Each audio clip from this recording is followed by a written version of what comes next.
अगर आप भी चाहते हैं कि एसएस फिल्म्स मोतिहारी के ऑडियो वीडियो सबसे पहले आप तक पहुंचे, तो इस चैनल को सब्सक्राइब करें और साथ ही बेल आइकन को दबाना ना भूलें। Music by Saurabh Aishwarya. कहां से लाऊं सब जो तेरे तारीफ के काबिल हो, कहां से लाऊं जान जिसमें तेरी खूबसूरती शामिल हो। ऐ मेरे बेवफा सनम, ऐ मेरे बेवफा सनम, एक बात बता दे मुझको, कहां से लाऊं किस्मत जिसमें तू बस मुझे हासिल हो।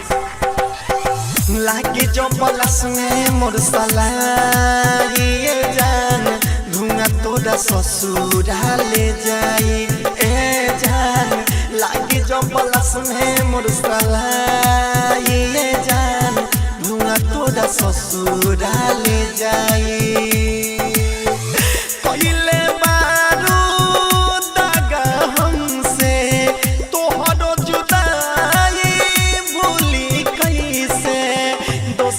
से कइलू सगाई ए जान, लागी जो पलस में मोर साला ये जान, धुआं तोरा ससुरा ले जाए। कइले मारू दागा हमसे तोहरो जुदाई, सही कैसे दोसरा से कइलू सगाई ए जान। लागी जो पलस में मोर साला ये जान, धुआं तोरा ससुरा ले जाए। Digital recording studio Motihari. लागी जो पलस में मोर साला ये जान, धुआं तोरा ससुरा ले जाए। लागी जो पलस में मोर साला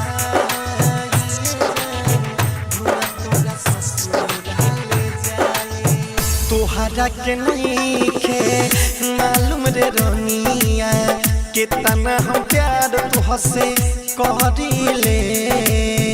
यादों में तोहरा तना है अकेला, हम तोरे गोरिया हरिले।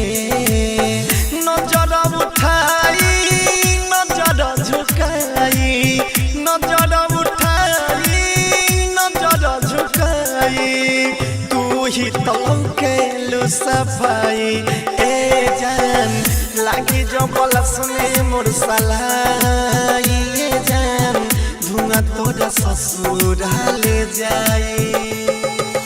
डीजे मनीष लागी जो पलस में मोर साला ये जान,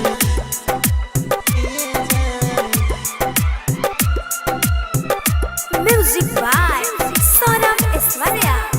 लागी जो पलस में मोर साला ये जान, धुआं तोरा ससुरा ले जाए। करे जाबो रतन रतनेश पे तू छोड़ी चलैलू, बोल ये जान काहे ऐसे तू कइलू।